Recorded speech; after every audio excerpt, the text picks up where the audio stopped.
Welcome back to Roughin' It. We traveled westward, out of the rolling prairies and badlands, and into the mountains.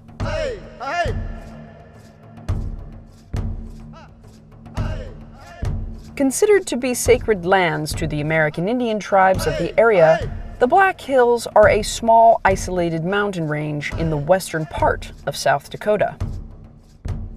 As with most of the places we visited, understanding what happened in the past leads to a deeper understanding of what's going on in the present.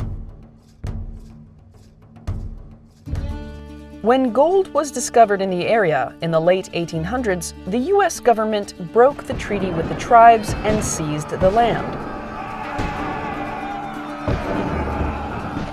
Miners came from all directions: Americans from the east, the Spanish from the south, the British and French from the north, the Chinese and Russians from the west, and the dogs from all over. Native populations were decimated and displaced. The hub of this Dakota gold rush was the illegally established town of Deadwood, now a National Historic Landmark District. War and lawlessness pervaded the area, contributing to the notion of the Wild West.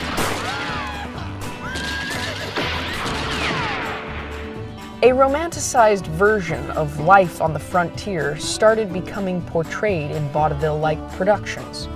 Out of those shows grew the cowboy mystique, so tied to the United States culture. And the first indication of how entertainment would influence the country and subsequently the world. Key Old West figures like Calamity Jane and Wild Bill are buried here.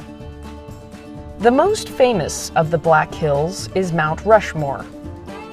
Accomplished by a team of 400+ workers in 14 years, the sculptures of the American presidents preside here.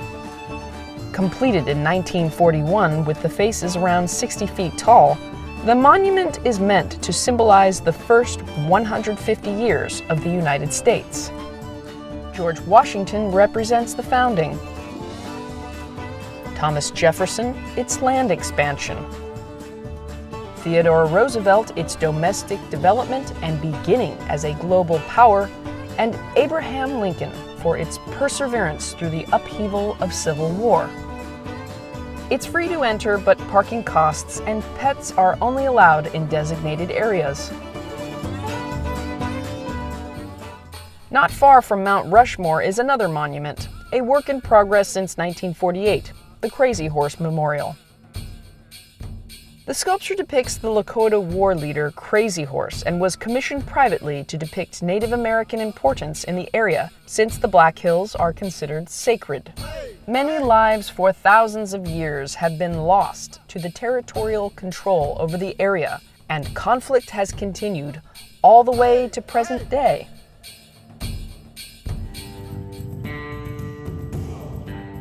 Crossing the Wyoming state line.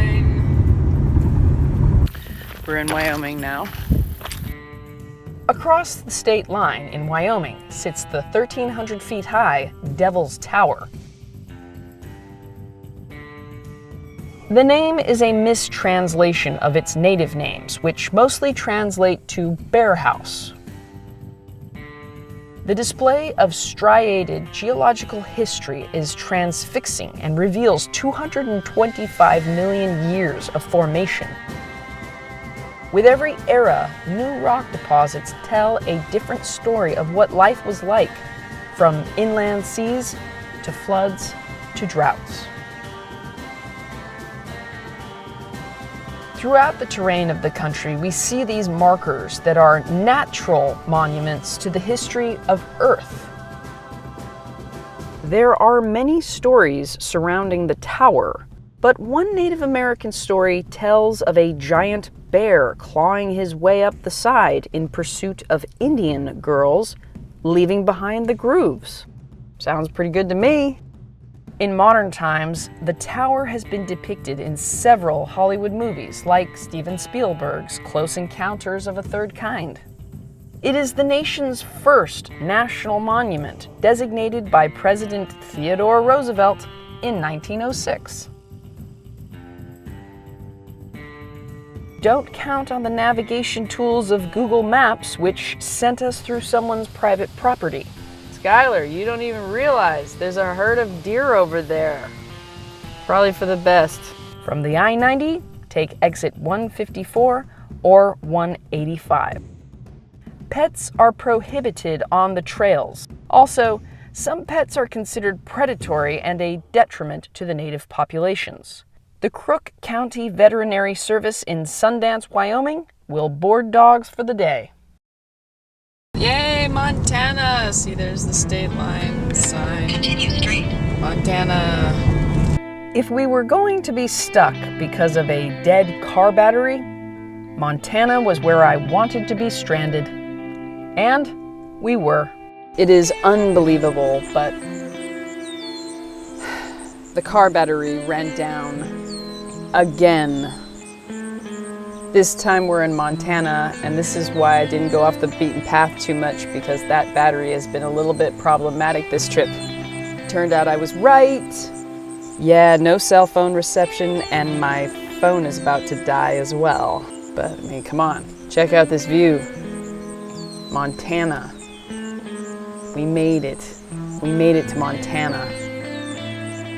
The battery died within moments of stopping at the Red Shale Campground in Custer National Forest. It was almost fitting the machine that had been transporting us would lose power here. The natural world dominates in this place, as if the technology of humans is not welcome. Skylar was okay with it. It helps to have a travel companion who rolls with the punches. The absence of human sound is striking, and Montana has a different kind of voice. It whispers. There are few overhead aircraft, or revving car engines, or industrial sounds to interrupt it. It is sparsely inhabited with a population of 1 million people for the 4th largest state in the country. With all that wildlife, hunting and fishing are prominent pastimes here. While human presence is light, human impact has been heavy. With overhunting and deliberate elimination, many species have nearly been exterminated. Many more are endangered or just barely off the endangered list.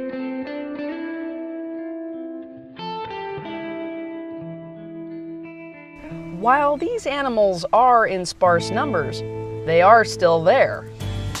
Tip number 1. Montana has the 2nd largest grizzly bear population in the country after Alaska. Not the worst idea to carry bear spray and make good use of that bear can. Tip number 2. Humankind have been bringing dogs with them into the wilderness since the dawn of civilization.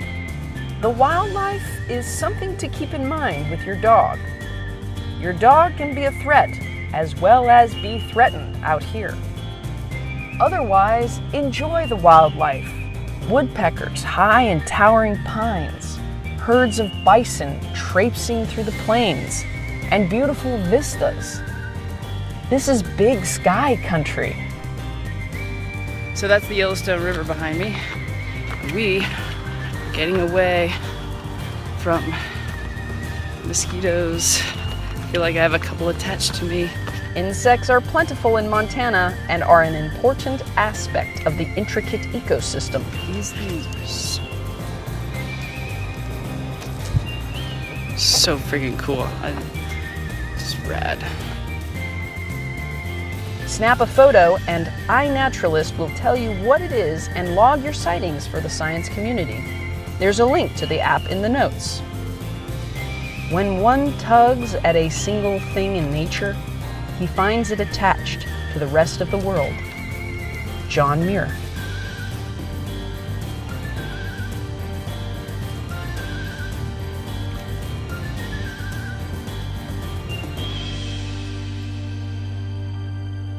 bust out the tent because here are a few more camping hacks.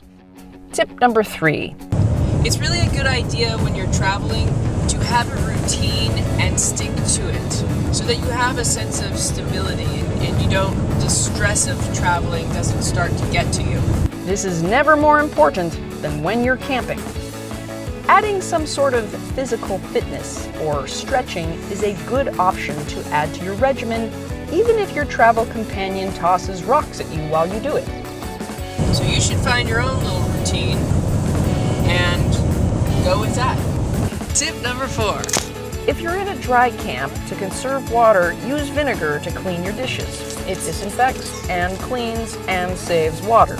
Tip number 5. A bandana isn't just a prop for your thrown-together Halloween cowboy costume. Bandanas are great items to have when you go camping. If it's bright colored, you can use it as a signal. Just like the cowboys, this can protect you against dust or pollen. You can use it as a napkin or a cloth to wipe things off with. You can even use it as a sling for an injured arm. You can tie off strips to make ropes or to leave trail markers to find your way back. You can use it to hold stuff, especially when you're out on the trail.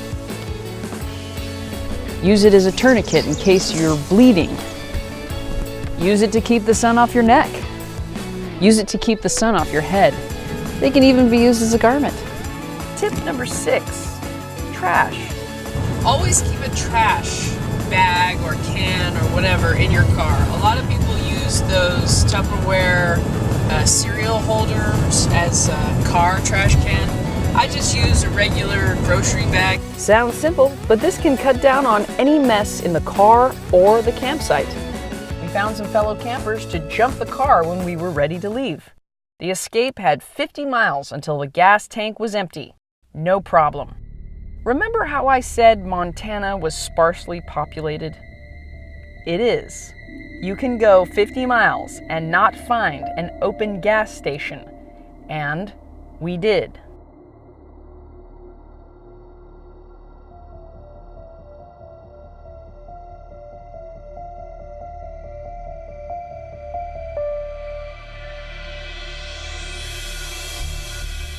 Find out what happens in next episode.